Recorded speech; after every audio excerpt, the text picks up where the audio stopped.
নমস্কার বন্ধুরা, আমার চ্যানেল সীমার রান্নাঘরে আপনাদের জানাই স্বাগত। আর আমি সীমা চলে এসেছি আজকে নতুন একটা রান্না নিয়ে।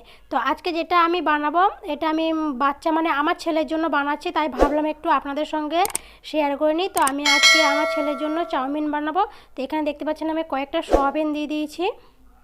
তো বন্ধুরা, আমার চাউমিনটা সেদ্ধ হয়ে গেছে এবং সয়াবিনগুলোকেও একসঙ্গে চাউমিনের সঙ্গে সেদ্ধ করে নিয়েছি, কারণ আমার ছেলে সোয়াবিন খেতে ভালোবাসে। তো ভাবলাম কয়েকটা সোয়াবিন চাউমিনের মধ্যেই দিয়ে দিই। আমার চাউমিনটা সেদ্ধ হয়ে গেছে, এরপর আমি ঢেলে নেব। তো আমি চাউমিনটা ঢেলে নিয়েছি এবং একটু জল দিয়ে ধুয়ে নিচ্ছি, তাতে চাউমিনটা যেন গায়ে গায়ে না লেগে যায়। তো বন্ধুরা, আমি চাউমিনটা ধুয়ে নিলাম। এরপর আমি আমার সবজিগুলো দেখিয়ে দিই। এখানে নিয়ে নিয়েছি আলু, আর এখানে যে আমি চাউমিনের মধ্যে সোয়াবিনগুলো দিয়েছিলাম সেই সোয়াবিনগুলো ভালো করে ধুয়ে ছোটো ছোটো টুকরো করে নিয়েছি। এখানে রয়েছে একটা পেঁয়াজ, এখানে রয়েছে একটু গাজর, আর এখানে রয়েছে একটু ফুলকপি, আর রয়েছে অর্ধেক মতো টমেটো।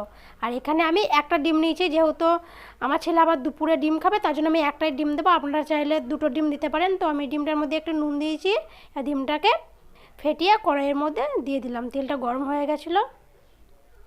এরপর যেমন আমরা ডিমটা ভাজি, তো সেইভাবে ভেজে নেব। তো আমার ডিমগুলো ভাজা হয়ে গেছে, ডিমগুলো তুলে রেখে দিয়েছি। তারপর আবার একটু তেল দিয়ে দিয়েছি, তেলটা গরম হয়ে গেছে। তারপর দিয়ে দিলাম পেঁয়াজ।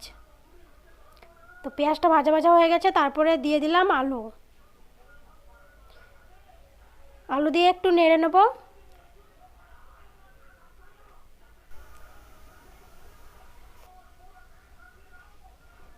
এরপর দিয়ে দেব গাজর। তো এই গাজরটা দিয়েও একটু নেড়ে নেব।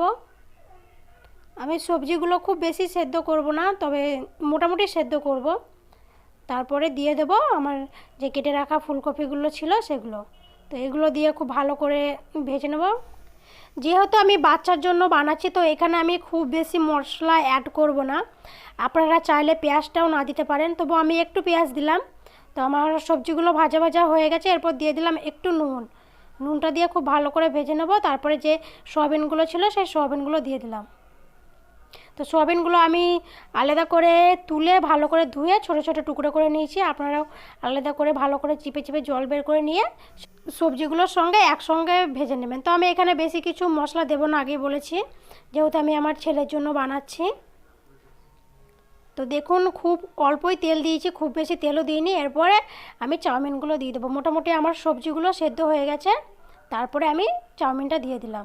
তো চাউমিনটা দিয়ে খুব ভালো করে নেড়ে নেবো। এরপরে যে কেটে রাখা টমেটোটা ছিল এটা দিয়ে দেবো।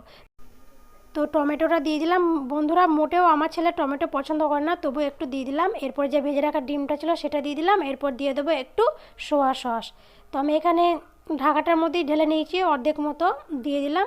এরপর খুব ভালো করে নেড়ে নেবো। তো আমি আর কোনো নুন দেবো না, আমি আগে সবজির ওপরে নুন দিয়েছি। এরপর দিয়ে দিলাম একটু টমেটো সস। তো এগুলো দিয়ে খুব ভালো করে নেড়ে নেবো। তো বন্ধুরা, আমি এখানে কোনো হলুদও অ্যাড করিনি, আপনারা চাইলে একটু হলুদ অ্যাড করতে পারেন। আর আমি এক্সট্রা কোনো মশলাও অ্যাড করিনি, যেহেতু আগেই বললাম এটা আমার ছেলে খাবে। আর তেলও দেখতে পাচ্ছেন খুব কম দিয়েছি।